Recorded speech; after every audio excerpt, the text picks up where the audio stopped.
This is the new iPad mini 7th generation for 2024, and the last iPad mini update, that was just over 3 years ago. And if you look at it, yeah, it basically looks exactly the same, but this upgrade is all about what's inside.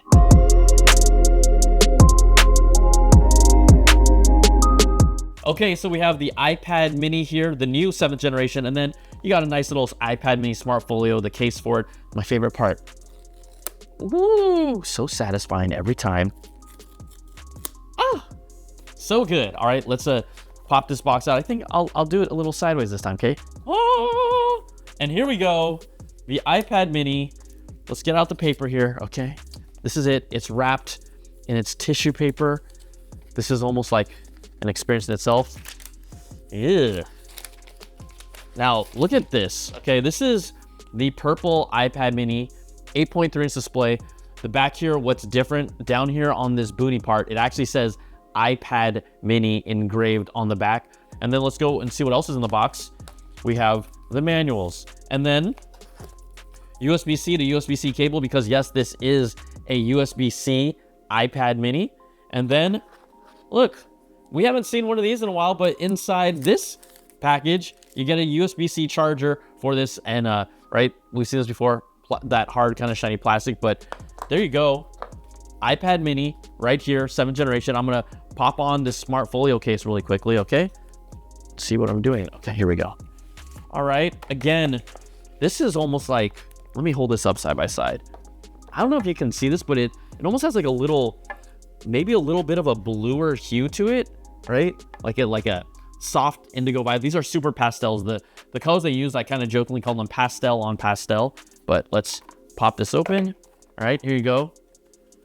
That soft surface texture, the inner lining here. I'm just gonna pop the iPad mini right in there. Boom, just like that. The new iPad mini brings this same size 8.3-inch display. You got the same bezels, which for me in 2024 are a little too thick for me. And look, I like thick, you know me, but not my bezels. And okay, we'll get back to that display in a moment. Let's keep talking about specs. The heart and soul, the brains of this iPad mini is the A17 Pro chip that is similar to the one used in the iPhone 15 Pro. Now, it gets roughly a 30% increase in CPU performance compared to the last iPad mini, and then a 25% GPU performance increase compared to that one as well. But based on benchmarks, it performs just a tad bit behind the 15 Pro, because even if it has the same 6 CPU cores, it only has 5 GPU cores versus the 6 GPU cores on the iPhone 15 Pro. You follow along? You did. Now, I know some of you will be up in arms about this. This is horrible. This is a travesty. And you might not even be a person who's planning to buy this, but I will tell you, if no one told you that information, you wouldn't even flinch, right? This mini performs just like you'd expect, which is excellent because the A17 Pro chip is still excellent. Look, I sat back, I played some movies on it, hung out and enjoyed that. I played games like Marvel Snap, and you got those fancy animations because I'm just really good at it. You can check me out playing Call of Duty. I'm just laying back, I'm killing fools, but don't even try me on COD.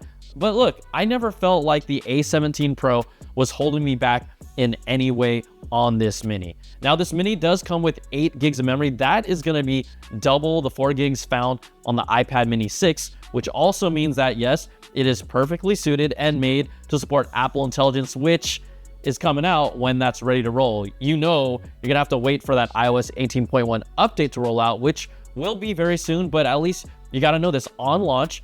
This is running iPad OS 18, and it might be a week or so until you can get updated for some of those initial Apple Intelligence features. And it's not the end of the world, but Apple, we know they are pushing its AI platform hard. So that means for now, no Genmojis, no image playground, no Chat GPT integration, and none of that real in-depth personalization that we hope can be coming soon. That's with your data that Apple can, Apple sees everything on this device, everything stays on this device, and it won't look like we'll really see the complete version of Apple Intelligence that we were promised until maybe more like 2025. Now, on the good side, the base model storage also starts at 128 gigs, which is also twice as much as the 6th gen iPad mini. And You can go up to even 512 gigs on the Mini now, which is a first for this specific product. Now, the internal specs show us this is clearly an improvement from the 2021 model, and I have heard people's complaints that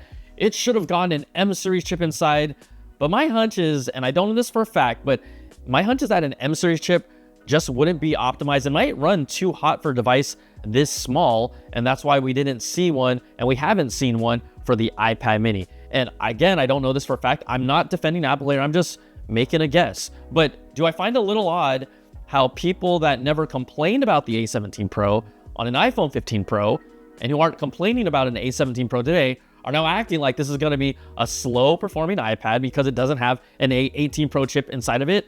I found this to be completely capable, more than capable, and previous owners of an earlier iPad mini, I've seen it. I see how you're all reacting. You're going to enjoy this mini as well, because the fact is the mini isn't a device for everyone, but the people that know what this is and how it fits in their life, they love this thing. All right, now I told you we'd talk about that 8.3-inch display, so let's talk about that display. Now, the first thing you want to know about, the Jelly Scroll is gone. It's gone. Apple heard you and they made the optimizations that they needed. So there's no more Jelly Scroll anymore. And I can actually confirm this for you.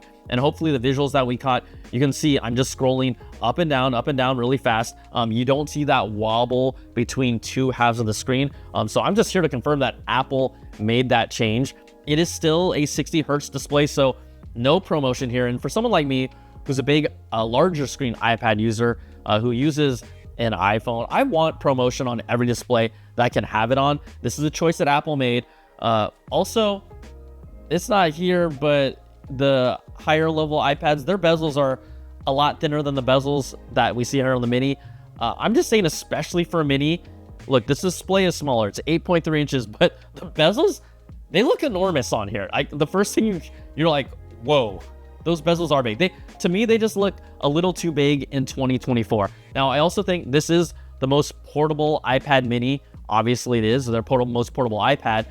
I think it would have been nice to see more than just the same 500 nits brightness from before. I really feel like if there was any iPad to get 1000 nit support, it would be this one. This is the perfect iPad to take with you on the go wherever you want. I think this would have been the one to do it. So yes, fixing Jelly Scroll, that is great. But I think Apple could have done a lot more here if they wanted to bring a more significant upgrade to the display. It feels like maybe an Apple thing to offer a model to every size and price point. And I think there is a segment of users who absolutely want an iPad mini Pro, but only Apple knows the numbers, right? We're talking about the sales numbers and the reasons for not going here. And I think they could have done more. It doesn't make this a bad product, but they could have done more with the display, or they're maybe holding out for a Pro version. This is what people are talking about, like that they want, but it doesn't mean that Apple's gonna make it. Now, the new iPad mini 7th generation also supports split view, so it has some multitasking features here where you can run multiple apps, but it does not support Stage Manager, and I'm not exactly sure why not. So we know that the new iPad mini 7, this is powered by the A17 Pro chip, which has 8 gigs of memory. Now, that's more than enough to run multiple apps at the same time. The A17 Pro chip has slightly lower performance than the M1 chips, which was initially the minimum requirement for Stage Manager, but it's also much faster than the A12Z chip found in other iPads that also support a limited version of Stage Manager. Now, I personally, to be honest with you, I don't use Stage Manager, but I know people that do, so I'm looking out for you when I talk about this. But from a technical standpoint, it does feel like it should work on this device, even though maybe the biggest thing is there's just not as much screen real estate on the Mini. Maybe that's why they did that, but there is support for you to connect this iPad mini to an external display at 4K resolution and 60 hertz refresh rate. So you do have at least the ability to use this in more ways, more versatility here. Okay, let's talk, yes, Apple Pencil support. Now, one thing you should know about this new Mini supports Apple Pencil Pro, right? And Apple Pencil USB. It does not support the Apple 2nd generation or any earlier. Now, this was a similar thing that happened with the new M4 iPad Pro because of their new magnetic and connection system. So that's why it's limited here. But although it will not allow you to use maybe some of your older Apple Pencils, the plus is that, yes, you can now use Apple Pencil Pro on an iPad mini. So that includes the cool gestures like the ability to squeeze and see those different tools, see those different pen tips and pen colors and change behind them, and also hover, right? That's a feature where you kind of hover your pencil over and it can detect it. This is all here. You can take full advantage of it. Now, I did some fun stuff. I did some nice drawings of an igloo. I just scribbled that out. I did this cool little flower. That was flawlessly done with the Apple Pencil Pro.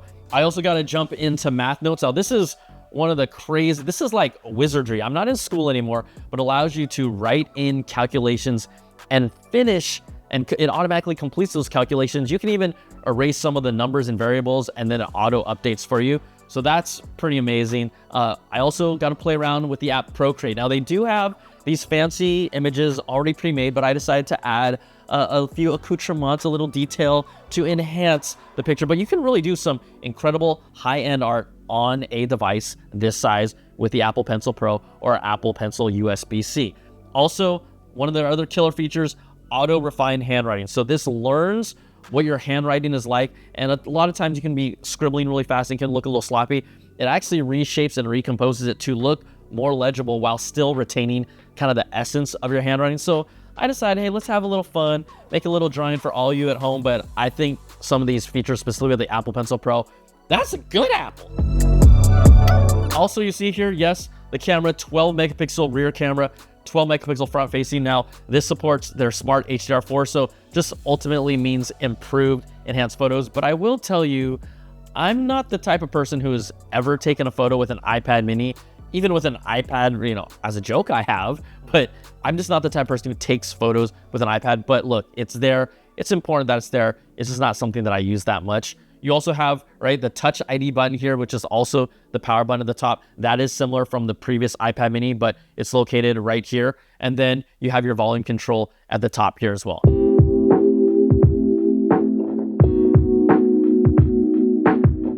So this iPad mini 7th generation, it starts at $499. That is going to be for the base model storage, which is at 128 gigs. Remember, the highest level storage is 512 gigs. It's going to come in space gray, blue, starlight, and yes, this purple. Okay, let's keep it real here. To me, this is purple. This is like pastel-y purple. It might even look kind of grayish. I mean, I know it's Apple purple, but just to give me a little more intensity. It's not going to stop someone from buying it, but I do like the darker 6th generation purple, but this is purple.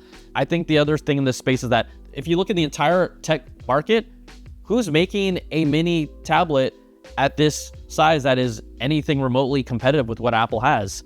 The answer is pretty much no one is, and so they really own this space. Now, this will be available October the 23rd, and I will say, I think out of all the devices from Apple, this might be one of the more polarizing ones. The reason why I say that, if you're a new person who's expecting or planning to buy a new iPad mini, you've told me you're super excited about it. If you've owned a previous iPad mini and you're upgrading, you're super excited about it. Then there's people who have never even been in the market for an iPad mini that are just like slamming on this thing. And it doesn't make sense. Just because this does not have the pro features that some people might have wanted, doesn't mean this is not a good device. This is a great device for what it is, the size, the pick up and play. It is kind of like a lovable size, and it definitely like hits you that way, and always has. I'm not the type of user who would get a mini still only because I like the big screen iPads and I travel a lot, so that's what I roll with. But I know you want my verdict on this, and I'm gonna tell you right now, this is a solid Apple. It does exactly what it's supposed to do. It performs great. Yes, of course, I wish they brought more to the table from a display standpoint. I laid that all out for you. It doesn't mean it's a bad device. It's just a solid Apple.